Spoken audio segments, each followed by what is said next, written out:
Good evening. जैसा कि तुम लोग पहले भी रीडिंग कर रहे होगे, आशा करते हैं तुम लोग रीडिंग करने का तरीका सीख ही लिया होगा।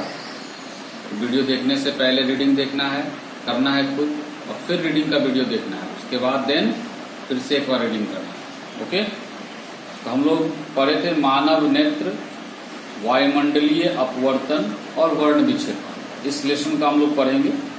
आज पढ़ेंगे हम लोग वायुमंडल अपवर्तन के बारे में। यह साधारण अनुभव की बात है कि जलते हुए चूल्हे या स्टोव के ठीक ऊपर की विक्षुब्ध गर्म हवा के दूसरी ओर की वस्तुओं को देखने पर वे बेतरतीब ढंग से हिलती हुई दिखाई पड़ती है। जैसे तुम देखोगे कभी बड़ा बड़ा भट्टी में तुमको ज्यादा असर पड़ेगा, कभी कहीं पार्टी शार्टी में जो चूल्हा बड़ा बड़ा कोयला का रहता है, तो उस कोयला का लौ जो रहता है उसके आर पार अगर मान लो तुम देखते हो तो लगेगा कुछ हिल रहा है। चूल्हे के ठीक ऊपर की हवा उसके और ऊपर की हवा की अपेक्षा अधिक गर्म होती है। चूंकि ठंडी तथा अधिक सघन हवा की अपेक्षा गर्म हवा हल्की और कम सघन होती है, इसलिए यहाँ भी प्रकाश का अपवर्तन होता है। मतलब जहाँ पे चूल्हा है वहाँ का जो हवा है वो गर्म है, तो और उसके आसपास बाकी का जगह क्या है, थोड़ा आर्द्र है। तो दोनों में थोड़ा थोड़ा अंतर है, जिसके चलते हमको लगेगा कि वह जो है अपवर्तन हो रहा है, मतलब प्रकाश का वहाँ अपवर्तन होता है। यही कारण है कि हवा के अपवर्तनांक में परिवर्तन होने के कारण हवा के दूसरी तरफ और की वस्तुएं कुछ हिलती हुई दिखाई पड़ती है। मतलब वह क्या जा रहा है, मतलब कम घनत्व से ज्यादा घनत्व में जा रहा है। इसी कारण जो है वहां पे क्या हो रहा है, वह हल्का महसूस कर रहा है और वो हिल रहा है। अच्छा, वायुमंडलीय अपवर्तन अर्थात पृथ्वी के वायुमंडल द्वारा प्रकाश का अपवर्तन के कारण भी कुछ इसी प्रकार का प्रभाव देखने को मिलता है। वायुमंडलीय अपवर्तन का निम्न घटनाएं मुख्य होती है। तारों का टिमटिमाना। जब हम तारों को देखते हैं तो उनकी चमक घटती बढ़ती प्रतीत होती है। हमको क्या लगता है, जब तारा ऊपर हम लोग देखते हैं लगता है क्या, थोड़ा सा चमक ज्यादा रहा है, फिर कम रहा है, ज्यादा रहा है, कम रहा है। तब हम कहते हैं कि तारे टिमटिमा रहे हैं। तब हम लोग कहते हैं क्या, तारे टिमटिमा रहे हैं। तारों की चमक में यह घट बढ़ वायुमंडल की असमानता के कारण होता है। ऐसा क्यों होता है, क्योंकि वह वायुमंडल में असमानता है, कहीं गर्मी है, कहीं कम गर्म है। इस कारण पृथ्वी की वायुमंडलीय शांत कभी नहीं होता। गर्म तथा ठंडी हवाओं की धाराएं हमेशा बहती रहती है। ठंडी हवा की अपेक्षा गर्म हवा का घनत्व और अपवर्तनांक कम होता है। परिवर्तनों के कारण अलग अलग मुड़ जाती है। कभी कभी मध्यवर्ती वायुमंडल में एकाएक परिवर्तन होने के कारण एक ओर अधिक विचलित हो जाती है, जिससे प्रकाश प्रेक्षक से बहुत थोड़े समय के लिए अंशतः यानी कभी कभी पूर्णतः कट जाता है। इसलिए तारा कभी कम प्रकाश और कभी अधिक प्रकाश देता हुआ मालूम पड़ता है, अर्थात टिमटिमाता है। तारा जो टिमटिमाता है वो क्यों होता है, उसके बीच में बहुत सारा ठंड हवा है और गर्म हवा भी है। तो ठंड हवा और गर्म हवा के कारण वो प्रकाश का विचलन हो जाता है, इधर से उधर उधर से उधर होता है। उसमें हमको लगता है कि तारा का प्रकाश कभी आ रहा है या मुड़ गया है। उसकी कारण हम लोग उसको कहते हैं तारा टिमटिमा रहा है। तारे टिमटिमाते हैं किंतु चंद्रमा तक ग्रह नहीं टिमटिमाते। क्यों? हम जानते हैं कि तारों की तुलना में चंद्रमा तक पृथ्वी के बहुत निकट है। पृथ्वी के ज्यादा नजदीक कौन है, चंद्रमा, जबकि तारा उतना निकट नहीं है। फलस्वरूप तारों को प्रकाश का लगभग बिंदु स्रोत समझा जा सकता है, जबकि चंद्रमा या ग्रह फैला हुआ अर्थात विस्तृत पिंड जैसा होता है। इसलिए चंद्रमा या ग्रह से आती किरणों में वायुमंडलीय घट बढ़ के कारण बहुत थोड़ा विचलन मालूम नहीं पड़ता। मतलब जो ग्रह है, जैसे कुछ मंगल ग्रह, शुक्र ग्रह पर भी जो रोशनी पड़ता है तो हम लोग को दिखता है वो चमकता हुआ, तो बुध ग्रह भी दिखता है, लेकिन वह हमारे पृथ्वी से तारे की अपेक्षा अगर देखा जाए तो बहुत नजदीक है और उसके अनुसार में वह उतना टिमटिमाते यानी विचलित करते हुए दिखाई नहीं देते हैं। अब देखते हैं हम लोग सूर्योदय तथा सूर्यास्त के आभास समय। जब हम लोग का सूर्योदय होता है या सूर्यास्त होता है तो हम लोग क्या देखते हैं, देखो आभास करते थोड़ा सा। पृथ्वी के चारों वायुमंडल है। वायुमंडल का घनत्व पृथ्वी की सतह पर अधिकतम है और ज्यों ज्यों ऊपर जाते हैं हम घनत्व घटता जाता है। जब सूर्य की किरणें लगभग पूर्ण निर्यात से वायुमंडल में प्रवेश करती है तो किरणें अपवर्तित हो जाती है। विचलन तब महत्तम होगा जब किरणें वायुमंडल की सतह पर लगभग पृष्ठ सरपीस आपतन पर पड़ती है, अर्थात जब सूर्य क्षितिज पर होता है, अपवर्तन के कारण किरणें नीचे की ओर मुड़ जाती है और इसका काफी बढ़ा हुआ चित्र दिखाया गया है, जैसे यहाँ पे है ना। अतः सूर्य अपनी वास्तविक ऊंचाई से अधिक ऊंचाई दिखाई पड़ता है और फलस्वरूप सूर्य उस समय दिखाई देने लगता है जब वह क्षितिज से थोड़ा नीचे होता है। उसी प्रकार सूर्यास्त के समय सूर्य क्षितिज से नीचे चला जाने के कुछ समय बाद तक दिखाई देता है। इस कारण सूर्योदय तथा सूर्यास्त के बीच का समय लगभग 4 मिनट बढ़ जाता है। कहने का मतलब ये है कि जब तुम सूर्योदय होता है तो सूर्योदय तुम्हारे सामने सूर्य आता भी नहीं और तुमको लगता है कि सूर्योदय हो गया। ऐसा क्यों होता है? क्योंकि सूर्य अभी तुम्हारे नेत्र पट से जो है वो नीचे ही है, तुम अभी पूरा सूर्य को देखे भी नहीं हो, लेकिन उसकी जो किरणें हैं, प्रकीर्णन के कारण तुमको चारों तरफ उसकी लालिमा दिखाई देती है। समझ में आ रहा बात? सूर्य नहीं दिखाई देती लेकिन लालिमा दिखाई देती, हम लोग कहते हैं सूर्योदय हो गया। ठीक उसी ढंग से जब सूर्यास्त होती है तो सूर्य जब ढल जाता है, पूरा हमारे आंख से ओझल हो जाता है, फिर भी उसकी प्रकाश के प्रकीर्णन के कारण हमारा क्या होता है, प्रकाश लालिमा जो है उसकी दिखाई देती है। समझ में आया बात? इस तरह से हम लोग करीब करीब 4-5 मिनट पहले ही सूर्योदय देख लेते हैं और 4-5 मिनट के सूर्यास्त के बाद भी हम सूर्य को अनुभव करते हैं कि सूर्य है। समझे बात को? पुनः जब सूर्य क्षितिज के निकट रहता है तो वह अंडाकार या चपटा दिखाई पड़ता है, क्योंकि निचली कोर की किरणें वायुमंडल से अधिक परतों से होकर गुजरती है, अतः इनका अपवर्तन अधिक होता है। इसलिए सूर्य का ऊर्ध्वाधर व्यास छोटा मालूम पड़ता है। मतलब जब इसका सूर्य जो है क्षितिज के निकट रहता है, जो हमारे पृथ्वी के बहुत नजदीक में जब दिखाई देगा, है ना, तो वो अंडाकार या चिपटा दिखाई पड़ता है, क्योंकि निचली कोर की किरणें वायुमंडल के अधिक परतों से होकर जाता है। और इनका अपवर्तन अधिक कब होता है? जब वह क्षितिज के नजदीक रहेगा, और जब वो क्षितिज से दूर रहेगा तो हमको उसको ऊर्ध्वाधर दिखाई पड़ता है। ठीक है, अब देखते हैं प्रकाश का वर्ण विक्षेपण। जो तीसरा पार्ट इसमें है, क्या है? प्रकाश का वर्ण विक्षेपण। जब प्रिज्म द्वारा सूर्य के प्रकाश का अपवर्तन होता है तो कुछ अद्भुत घटना देखने को मिलती है। सही बात है। जब यहाँ बोल रहा है प्रिज्म द्वारा, प्रिज्म में हम सूर्य का किरण को ले जाते हैं और उसमें जब अपवर्तन होता है तब देखते हैं कि ये घटना क्या देखते हैं, और इसकी जानकारी के लिए एक प्रयोग करते हैं। हम लोग देखते हैं, एक समतल दर्पण को इस प्रकार व्यवस्थित करते हैं कि सूर्य का प्रकाश उससे परावर्तित होकर एक ऐसे कमरे में प्रवेश करे जिसके अन्य खिड़की दरवाजे बंद हों। प्रकाश के पथ में एक ऐसे गत्ते रखते हैं जिसमें एक महीन छिद्र बना हो। इससे सूर्य के प्रकाश की एक पतली किरण पुंज प्राप्त होती है। मतलब एक कूट से हमारा जो प्रकाश आएगा वो सिर्फ एक छोटा सा बारीक सा सुई से अगर छेद कर दो तो नहीं बारीक हमारा प्रकाश आएगा, जो प्रिज्म से टकराकर एक मतलब पतला कागज रख दो या कुछ रख दो, उस पर जाकर वो उसका पूरा प्रकाश आएगा। अब एक प्रिज्म को इस प्रकार व्यवस्थित कर दे प्रकाश के किरणपुंज प्रिज्म के अपवर्तक पृष्ठ पर पड़े, अर्थात आपतित हो और अपवर्तित होकर प्रिज्म के दूसरे अपवर्तक पृष्ठ से बाहर निकले।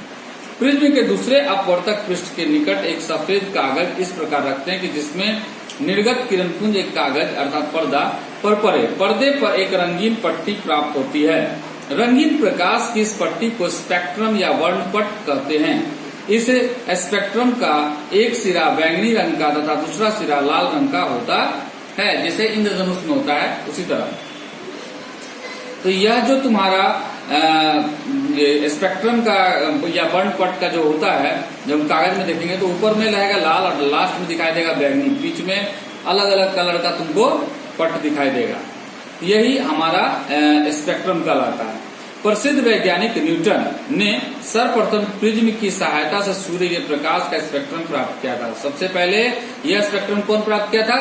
जो वैज्ञानिक न्यूटन, जिसको तुम लोग सुने होंगे, गति 9th क्लास में पढ़े होंगे न्यूटन के गति नियम, उसी में उन्होंने एक दूसरे प्रिज्म द्वारा स्पेक्ट्रम के रंगों को और विभाजित करने का प्रयास किया।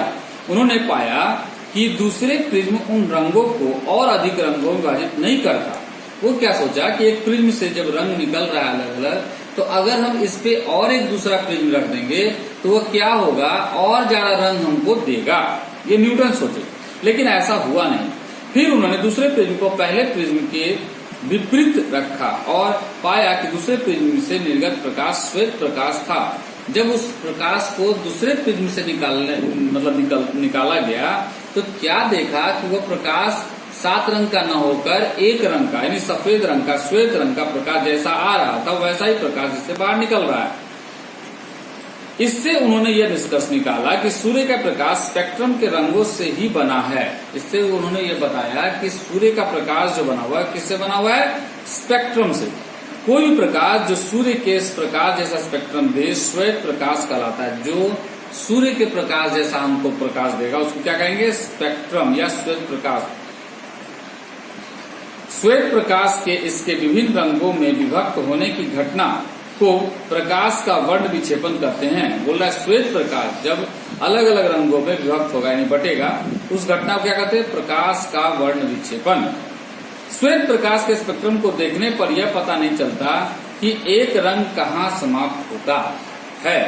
मतलब श्वेत प्रकाश को देखने पर हम लोग को ये नहीं मिलता है या पता चलता है कि यह रंग समाप्त कहाँ पे होता है और दूसरा रंग कहाँ प्रारंभ होता है और दूसरा रंग कहाँ से शुरू होता है। ध्यान पूर्वक देखने पर श्वेत प्रकाश के स्पेक्ट्रम में हम 7 प्रमुख रंग देख पाते हैं। वे रंग है बैंगनी, जामुनी, नीला, हरा, पीला, नारंगी, लाल। हिंदी में इन रंगों के प्रारंभ में अक्षरों को उसी क्रम में लिखने पर यह शब्द वैजानी पिनाला बनता है। इसे याद रखने के स्पेक्ट्रम के 7 रंगों के नाम को आसानी से बताया जा सकता है। अंग्रेजी के अनुसार अगर इसको हम देखेंगे हो जाएगा विव, विव मतलब वायलेट। याद रखने पर स्पेक्ट्रम के 7 रंग के नामों को आसानी से बताया जा सकता है। जैसे अंग्रेजी में हम इसको कर सकते हैं विव्योर, वी मतलब वायलेट, आई मतलब आयोडीन, डी मतलब ब्लू, जी मतलब ग्रीन, वाई मतलब येलो और ओ मतलब ऑरेंज, आर मतलब रेड। ये 7 रंग का है शॉर्ट नेम। रंगीन पट्टी यानी स्पेक्ट्रम की उत्पत्ति का कारण। रंगीन पट्टी इस कारण उत्पन्न होती है कि प्रिज्म द्वारा विभिन्न वर्णों यानी विभिन्न तरंगदैर्घ्य के प्रकाशों का विचलन अलग अलग होता है। लाल वर्ण का विचलन सबसे कम और बैंगनी रंग का विचलन सबसे अधिक होता है। अर्थात अधिक तरंगदैर्घ्य के प्रकाश का विचलन कम तरंगदैर्घ्य के प्रकाश की अपेक्षा कम होता है। प्रिज्म द्वारा विभिन्न वर्णों के अलग अलग विचलन का कारण यही है। मतलब जैसे जैसे जिसका ज्यादा विचलन है वो सबसे ऊपर है और जिसका धीरे धीरे कम है उसके अनुसार उसका विचलन के अनुसार वो नीचे है। अपने अपने तरंगदैर्घ्य के अनुसार वह रंग वाला जो प्रकाश है वो अपने अनुसार है। कांच में बैंगनी वर्ण के प्रकाश की चाल लाल वर्ण के प्रकाश की चाल की अपेक्षा कम है, जैसा कि ऊपर पढ़ चुके हैं। इसके फलस्वरूप बैंगनी वर्ण के लिए कांच का अपवर्तनांक महत्तम होता है। बैंगनी वर्ण का जो कांच का अपवर्तनांक होता है वो क्या होता है, सबसे ज्यादा होता है। जबकि लाल वर्ण का इसका अर्थात इसका अपवर्तनांक क्या होता है, न्यूनतम होता है। मतलब तरंगदैर्घ्य जिसका ज्यादा रहेगा उसका अपवर्तनांक कम रहेगा और जिसका तरंगदैर्घ्य कम रहेगा उसका अपवर्तनांक ज्यादा रहेगा। अब देखते हैं श्वेत प्रकाश के वर्ण, रंग और तरंगदैर्घ्य।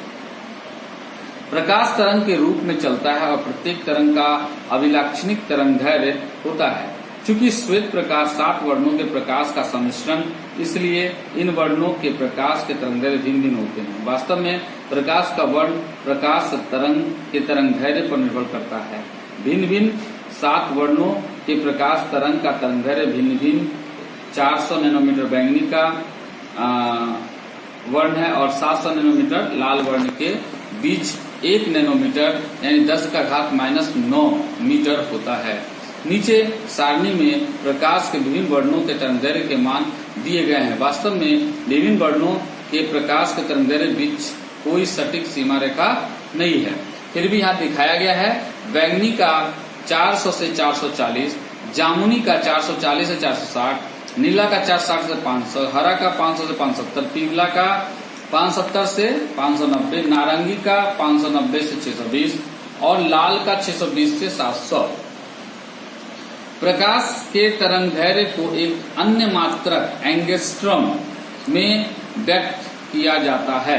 एंगस्ट्रम का प्रतीक है 1 का ऊपर डिग्री रहेगा और 1 एंगस्ट्रम बराबर 10 का घात -10 मीटर होता है। 1 एंगस्ट्रम बराबर होता है 10 का घात -10 मीटर अर्थात 10 to the power -10 मीटर। मानव नेत्र द्वारा रंग की पहचान और अवगम नेत्र पर पड़ने वाले प्रकाश तरंग के तरंगदैर्घ्य पर निर्भर करता है। दूसरी शब्दों में भिन्न भिन्न तरंगदैर्घ्य के प्रकाश के नेत्र में भिन्न भिन्न वर्णों के रूप दिखते हैं या दिखाई देता है। हम लोग आंख से कैसे पहचानते हैं? हमारे आंख में जैसा तरंगदैर्घ्य का जाएगा किरण, वैसा तरंगदैर्घ्य के अनुसार हम उसको पहचान लेते हैं कि यह इस रंग का हमारा कलर है। अगर हम लोग देखते हैं इंद्रधनुष, हम लोग सबको इंद्रधनुष देखे होंगे, आज नहीं कल नहीं परसों कभी देखे होंगे, तो उसी इंद्रधनुष के बारे में पढ़ते हैं। वर्षा होने के बाद जब सूर्य चमकता है और हम सूर्य की ओर पीठ करके खड़े होते हैं तो हमें कभी कभी आकाश में अर्धवृत्ताकार रंगीन पट्टी दिखाई पड़ती है। इस अर्धवृत्ताकार रंगीन पट्टी को इंद्रधनुष यानी रेनबो कहते हैं। असंख्य वर्ण की बूंदें प्रिज्म सा व्यवहार करती है और सूर्य के श्वेत प्रकाश को उसके 7 रंगों में व्यक्त कर देती है और हमें इंद्रधनुष दिखाई पड़ता है। हम लोग देखते हैं बरसात वगैरह होता है, हल्का हुआ और अचानक सूर्योदय हो गया तो उसमें हमको आकाश में इंद्रधनुष दिखाई देता है। तो यह इंद्रधनुष क्या है? उसी का जो बारिश का जो कण छोटा छोटा हमारा इस मौसम वातावरण में है उसमें उसी से जो सूर्य का रोशनी जाता है वो एक प्रकार का क्या है तो कह सकते हैं रंगीन पट्टी बनाने का जो काम करता है वो क्या है, एक प्रकार का स्पेक्ट्रम बना रहा है। ठीक है, अब देखते हैं इंद्रधनुष के रंग हवा में लटके वर्षा की बूंदों में श्वेत प्रकाश के वर्ण विक्षेपण से प्राप्त होता है। कैसे होता है ये इंद्रधनुष? कैसे बनता है? वर्ण विक्षेपण। सूर्य के प्रकाश का किस बूंद में प्रवेश करने पर अपवर्तन होता है और वह अपने घटक रंगों में व्यक्त हो जाता है। अगर सूर्य का जो प्रकाश है वो किसी भी बूंद में प्रवेश करता है, प्रवेश करने के बाद अपवर्तन होता है। उस अपवर्तन में क्या होता है? उस घटक का रंगों का अपना अपना करके रंग दिखा देता है। विभिन्न रंग बूंदों से गुजरकर बूंद की दूसरी सतह पर पड़ता है और अंशतः परावर्तित होता है। परावर्तित रंग पुनः पहली सतह से अपवर्तित होकर बाहर निकलकर देखने वालों की आंखों की ओर आते हैं। इन 2 अपवर्तनों से श्वेत प्रकाश के विभिन्न घटक रंग एक दूसरे से काफी अलग हो जाते हैं और हमें इंद्रधनुष दिखाई देता है जिसके भीतरी कोर में बैंगनी रंग और बाहरी कोर में लाल रंग दिखाई देता है। ये बात हम लोग उसमें भी पढ़े थे बीबी गौर में, है ना। सबसे ऊपरी परत में क्या रहेगा? लाल, और नीचे में क्या रहेगा? बैंगनी। सूर्य की ओर पीट करके धूप वाले दिन किसी जल प्रपात या जल के फव्वारे से आकाश की ओर देखने पर भी इंद्रधनुष का दृश्य दिखाई देता है। मतलब जल अगर पड़ा है, नहीं पानी पड़ा है तो, या नहीं तो आप कहीं पे जल का फव्वारा पड़ रहा होगा तो आप देखोगे तो क्या वहां इंद्रधनुष बन रहा है। प्रकाश का प्रकीर्णन बोला, प्रकाश की किरणें स्वयं अदृश्य होती है। सही बात है, प्रकाश का किरण स्वयं क्या होता है? अदृश्य, मतलब जिसको हम देख नहीं सकते। इसलिए जब हम किसी टॉर्च या स्विच दबाते हैं तो टॉर्च से निकलते प्रकाश को नहीं देख पाते। अगर हम मान लो टॉर्च को देखेंगे तो टॉर्च दिखाई देगा, लेकिन जब प्रकाश उसमें जला देंगे और उसको देखेंगे तो हमारा वो प्रकाश के चलते टॉर्च दिखाई नहीं दे पाएगा।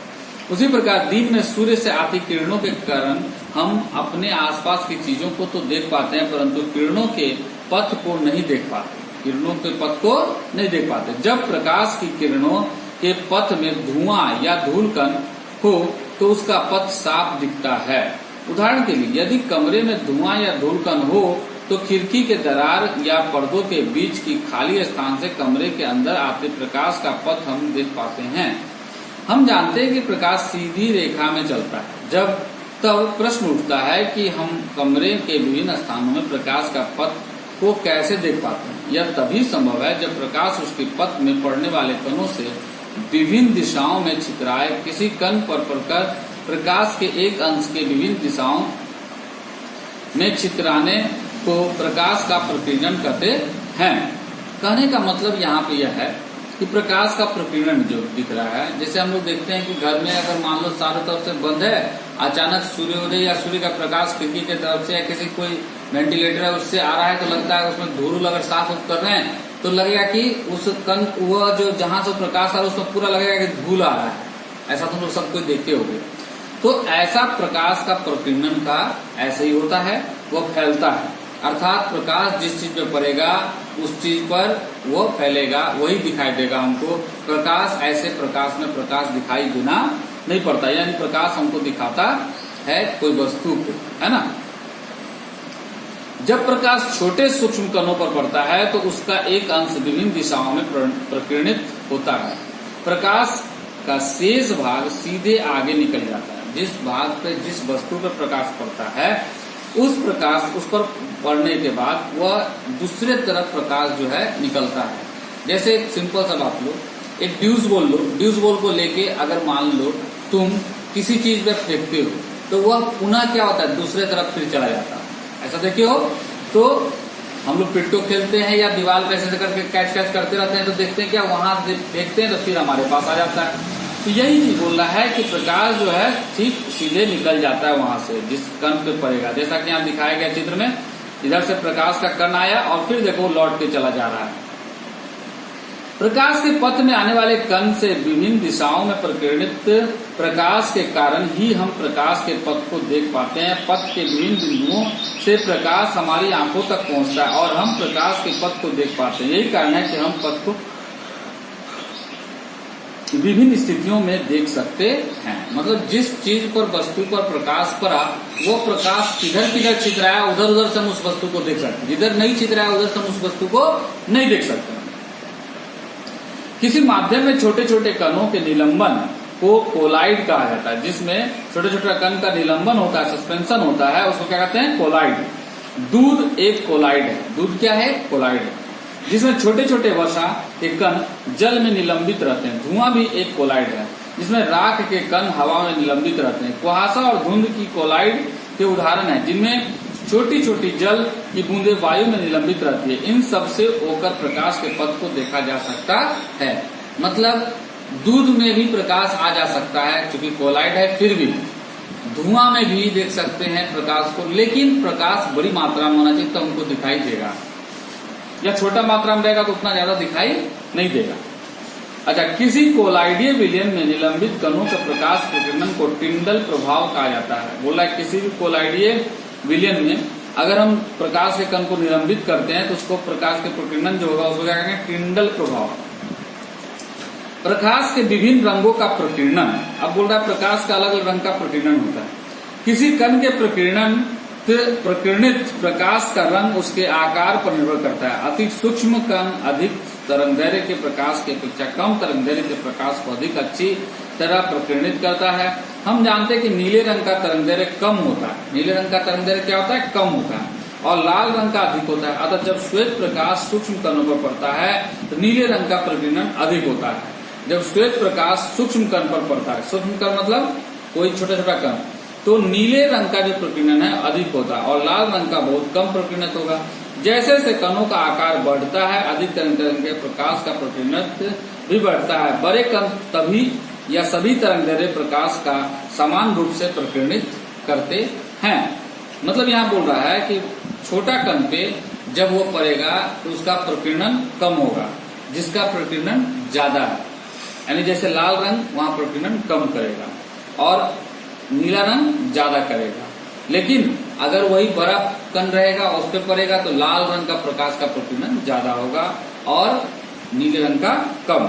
जब धुएं में राख के सूक्ष्म कण अधिक होते हैं तो नीले रंग का प्रकीर्णन अधिक होता है, अतः धुआं हल्का नीला प्रतीत होता है। बादल सफेद दिखाई पड़ते हैं क्योंकि इसमें पानी के बूंदों का आकार बड़ा होता है। इसे एक क्रियाकलाप द्वारा हम अच्छी तरह से समझ सकते हैं। देखते हैं, लगभग 18 से 20 सेंटीमीटर लंबे एक पारदर्शी बर्तन में पानी भरते हैं। अब हम उस पानी में दूध की कुछ बूंदें डाल देते हैं। एक शक्तिशाली टॉर्च से पानी पर चित्र द्वारा दिखाए नीला पानी है, लाल पानी है, तरीका इस प्रकार डालते हैं। बर्तन के एक ओर से देखने पर हम पाते हैं कि पानी दूध के मिश्रण का रंग टॉर्च से भरी दूरी के अनुसार बदलता है।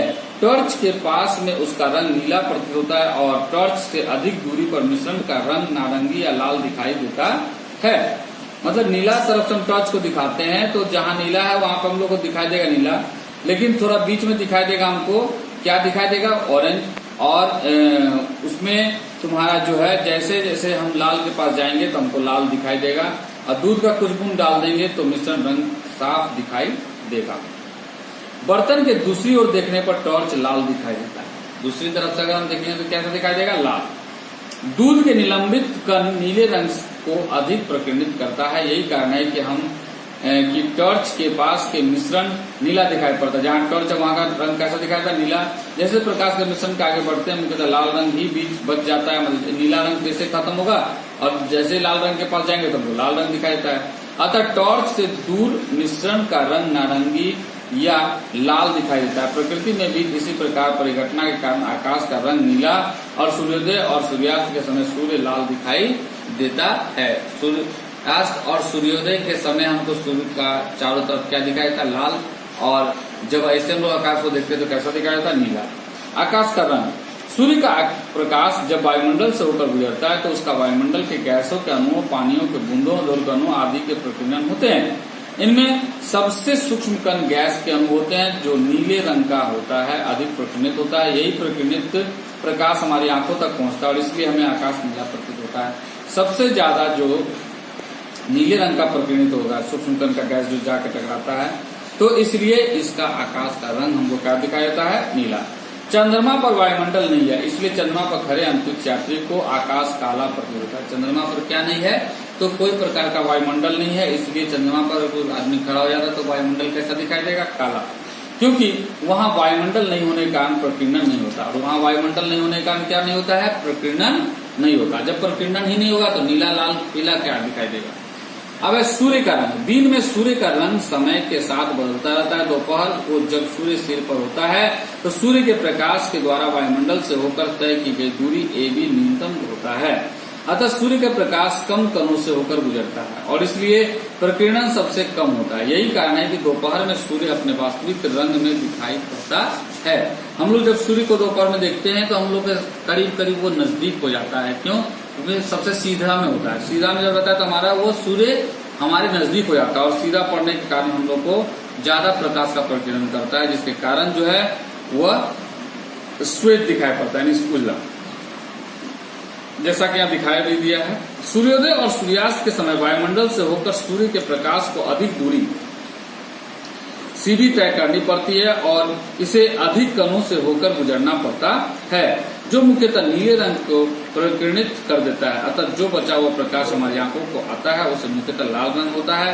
यही कारण है कि सूर्योदय और सूर्यास्त के समय सूर्य लाल दिखाई देता है। जब सूर्योदय या सूर्यास्त के समय सबसे ज्यादा लंबा दूरी तक जाना पड़ता है उसको, B से C तक, इसीलिए उसको ज्यादा प्रकाश का प्रकीर्णन होता है और वहां पे सबसे ज्यादा किसका होगा? लाल का, इसीलिए हमको लाल दिखाई देगा। और अन्य समय वो नीला पर पड़ता है क्योंकि कम दूरी पर जाता है, इसलिए तो इसको मतलब वो नीला हमारा प्रकाश दिखाई पड़ता है। तो आज हमारा ये लेसन कंप्लीट हो गया।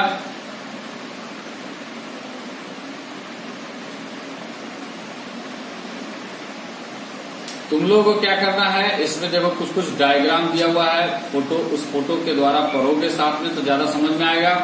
और कुछ क्वेश्चन आंसर इसमें दिया हुआ है, इसको तुम लोगों को पढ़ना है। ये तुम लोग का पहला लेसन अगर देखा जाए तो हम लोगों का NCERT के अनुसार में तुम पहला लेसन कंप्लीट किए हो, ठीक है। तो ये पहला लेसन हम लोग कंप्लीट कर लिए। अब इस पे तुम लोगों को कुछ क्वेश्चन आंसर देंगे हम, ठीक है, पढ़ने के लिए। अब हम लोग पढ़ेंगे विद्युत धारा नेक्स्ट डे। तो रीडिंग का तुम लोगों को तरीका बताया जा चुका है, उस तरीका से पढ़ो। प्रत्येक दिन कुछ न कुछ पढ़ना ही है, साथ ही साथ अपने घर में माँ पिताजी को प्रत्येक दिन प्रणाम करना है, ठीक है। Okay, bye.